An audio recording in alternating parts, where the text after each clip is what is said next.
పదే పదే పదే 100% స్ట్రైక్ రేట్ 100% స్ట్రైక్ రేట్ అంటే నేను అడుగుతున్నా, ఏంటి మీ 100% స్ట్రైక్ రేటు? నిలబడి 21 మీరు గెలిచారు. 175లో 21 ఎందుకు నిలబడ్డారు?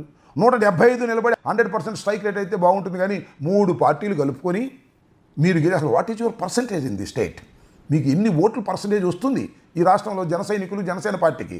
అది వదిలేసి ఇది పెద్ద వాపును చూసి మాది 100% స్ట్రైక్ రేట్, మేము 21 సీట్లు గెలుచుకున్నాం, 2 పార్లమెంట్ సీట్లు గెలుచుకున్నాం, ప్రపంచం అంతా మా వైపు చూసింది అని మీరు మీకు డబ్బా కొట్టుకునేటటువంటి ఒక ఇన్మెచ్యూర్డ్ స్టేట్మెంట్స్ మాత్రమే కనిపించాయి తప్ప ఒక సందేశాన్ని ఇచ్చేటటువంటి ప్రయత్నం చేయటంలో పూర్తిగా పవన్ కళ్యాణ్ గారు విఫలమైపోయారు.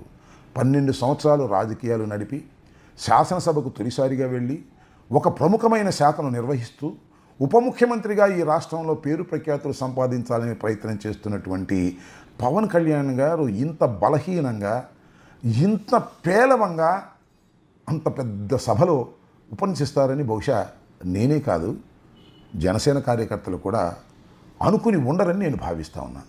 అయితే అంతకుముందు మాట్లాడినటువంటి పెద్దలు చాలా మాట్లాడారు. అయితే ఇంకొక విషయాన్ని ఇక్కడ చూడాలి. మా పార్టీ నుంచి ఎవరైతే వెళ్ళిపోయారో, ఎన్నికల ముందు ఎవరు వెళ్ళిపోయారో, ఎన్నికల తర్వాత వెళ్ళిపోయారో, ఒకళ్ళిద్దరు మాత్రం ఆ డయాస్ని అవాకులు చవాకులు జగన్మోహన్ రెడ్డి గారి మీద పేలడానికి మాత్రం బ్రహ్మాండంగా ఉపయోగించుకున్నారు.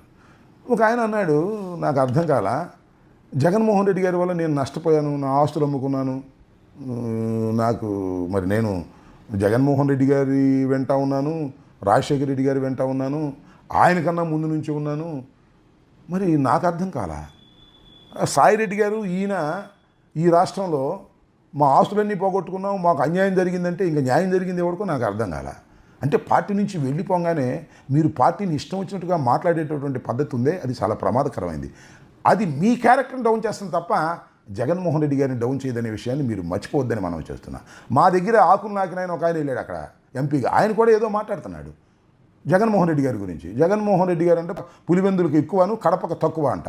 మరి ఈయనేంటో రాజశేఖర రెడ్డి గారి వల్ల, ఆయన వల్ల నీకు పార్లమెంట్కి వెళ్ళే అవకాశం ఇస్తే ఏదో పేలిపోతున్నారు. పేలండి, ఇప్పుడు మీకు సమయం ఉంది, ఇంకా 4 సంవత్సరాలు. మీ ఇష్టం వచ్చినట్టు పేలిపోతే అదేమీ గుర్తుపెట్టుకోకుండా ప్రజలు ఉంటారని అనుకోవటం అనేది చాలా పొరపాటని కూడా ఈ సందర్భంగా నేను మనవి చేస్తున్నా.